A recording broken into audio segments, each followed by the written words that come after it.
ang lalaking sinagip ang buong mundo.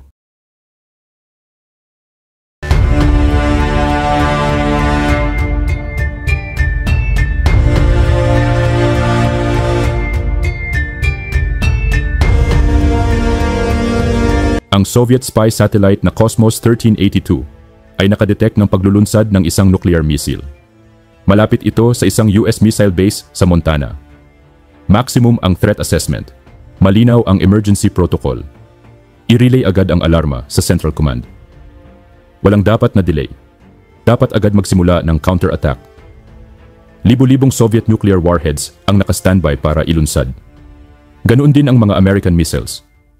Marami sa mga ito ay may higit 50 beses na lakas kumpara sa Fat Man, ang atomic bomb na ibinagsak sa Nagasaki.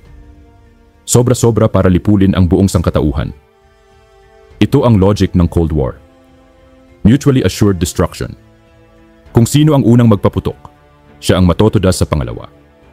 Ang taong responsable sa isa sa pinakamahalagang desisyon sa kasaysayan ay si Soviet Lieutenant Colonel Stanislav Petrov. Talaga bang umatake ang mga Amerikano sa mga Soviets? Ang ulat niya ang maaaring magsimula ng World War III at ang katapusan ng sibilisasyon. Confirmed. Kung gusto mo ang ganitong klase ng content ay huwag kalimutang like ang video at mag-subscribe sa ating channel para lagi kang updated sa mga bago naming uploads. Tara at ating alamin ang kwento ni Stanislav Petrov, ang lalaking sinagip ang buong mundo. Isang minibus ang mabilis na tumatakbo sa isang liblib na kalsada sa gubat sa bandang timog ng Moscow.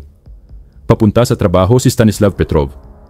Ngayong gabi ay papalitan niya ang isang kasama na naka-assign sana sa night shift. Pagkalipas ng 10 minuto, huminto ang minibus sa isang military checkpoint. May simpleng metal plaque sa may gate na nakalagay, Center for the Observation of Celestial Bodies. Opisyal, parang hindi nag-e-exist ang lugar na ito. Wala ito sa kahit anong mapa. Matataas na puting pader na gawa sa konkreto ang bumabalot dito para itago ito sa outside world. Dito sa Serpukhov 15, magsisimula na ang shift ni Petrov. Siya ang shift commander ng Early Warning System ng Soviet Union, ang tinatawag na OKO. Trabaho niya ang i-trigger ang alarma kapag may detection ng nuclear strike ang system.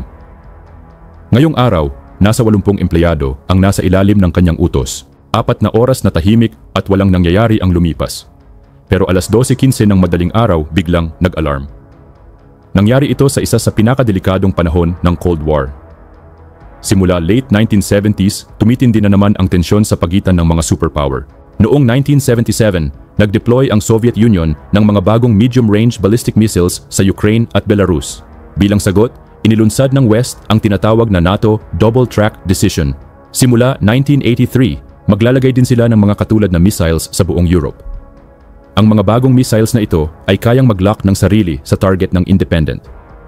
Ilang linggo matapos ang NATO decision, pumasok ang Soviet troops sa Afghanistan. Layunin ng Soviet Union na pigilan ang pagbagsak ng isang communist regime na sumakop sa kapangyarihan sa pamamagitan ng military coup sa southern border nila. Nagalit ang mga bansa sa West. Bilang tugon, nagsimulang suportahan ng West ang mga Islamist insurgents.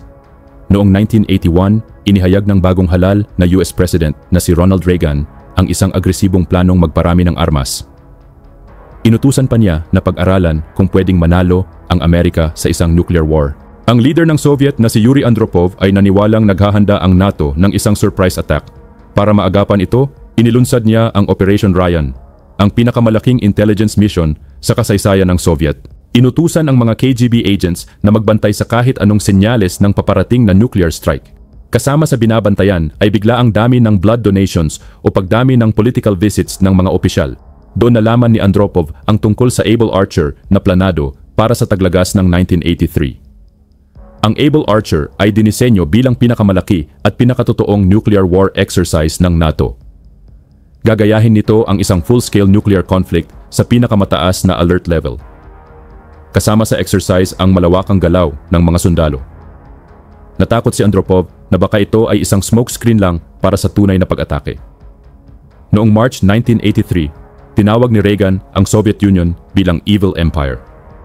Sabi ni President Ronald Reagan, "Let us be aware that while they preach the supremacy of the state, declare its omnipotence over individual man, and predict its eventual domination of all peoples on the earth, they are the focus of evil in the modern world." Sa puntong ito, halos wala nang usapan ang dalawang superpowers. Lalong lumalaki ang takot ng publiko sa nuclear war. Milyon-milyong tao sa buong mundo ang lumalabas sa kalsada para iprotesta ang arms race.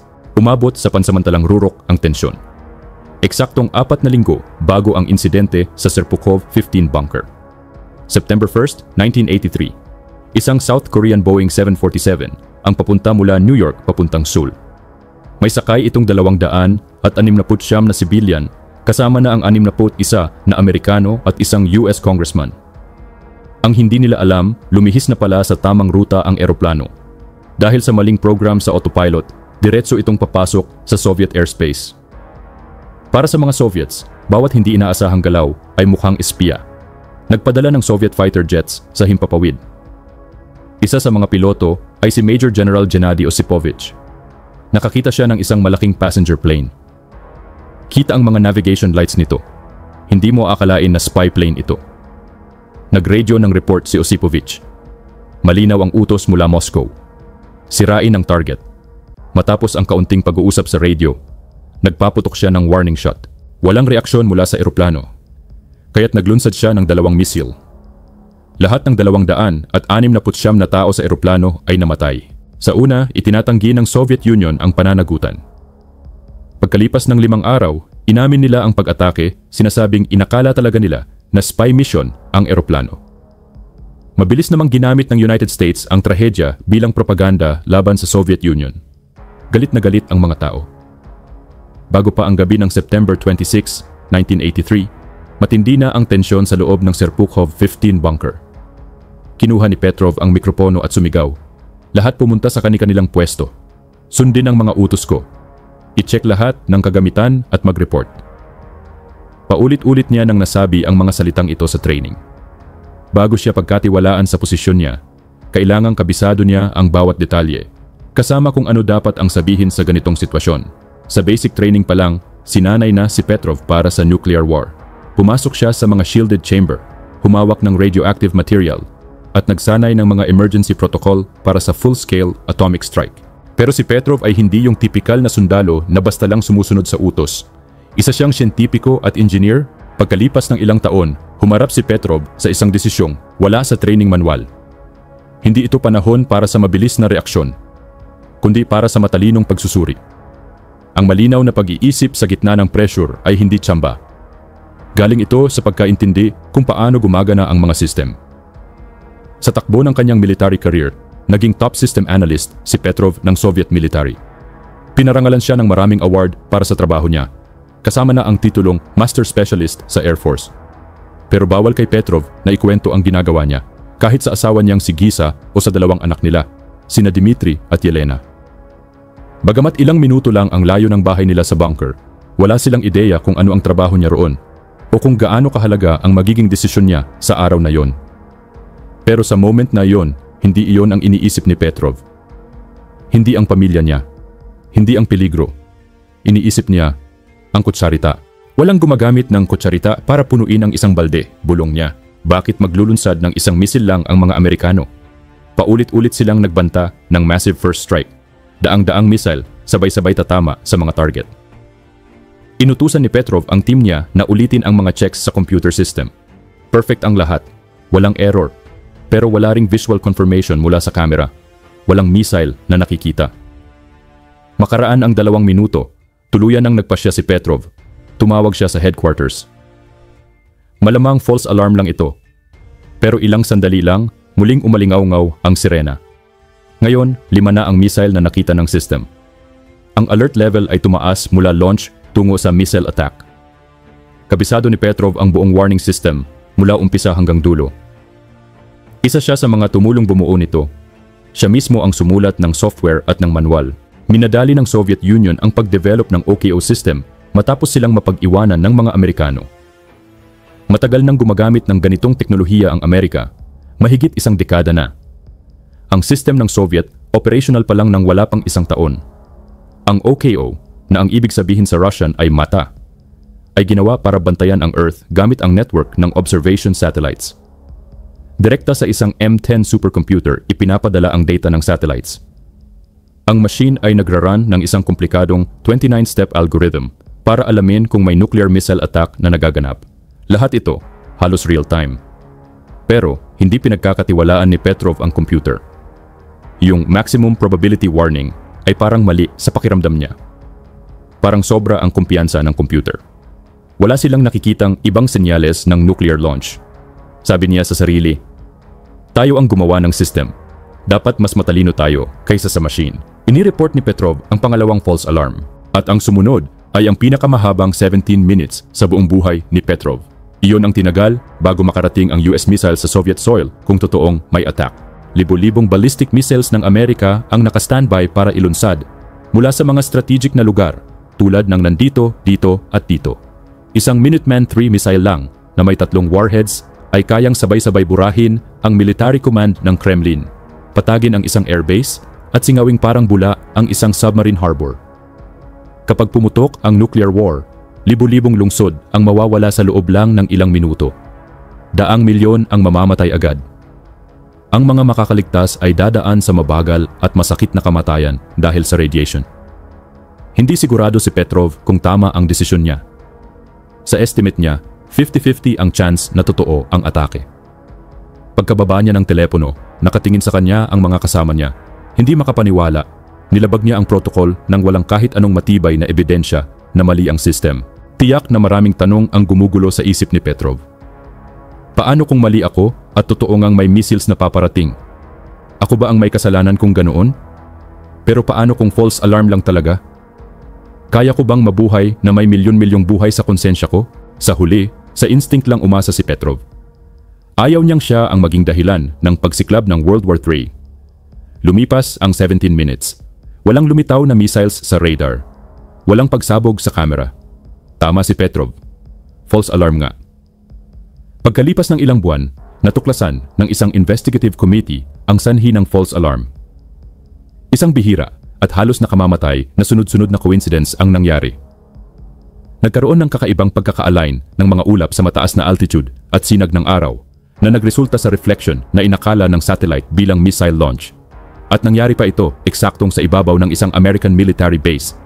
Sobrang sensitibo sa liwanag ang sensors ng satellite. Sa oras ng alert, palubog na ang araw sa Montana. Ang boundary sa pagitan ng araw at gabi ay madalas nagdudulot ng malabong satellite images. Matapos ang insidente, agad na inayos ang kahinaang ito sa system. Makalipas pa ang ilang panahon, in-upgrade ang buong system. Ang bagong henerasyon ng OKO-1 ay may kakayahan ng tukuyin ang eksaktong trajectory ng isang missile. Ibig sabihin, kaya na rin nitong malaman kung saan ito tatama.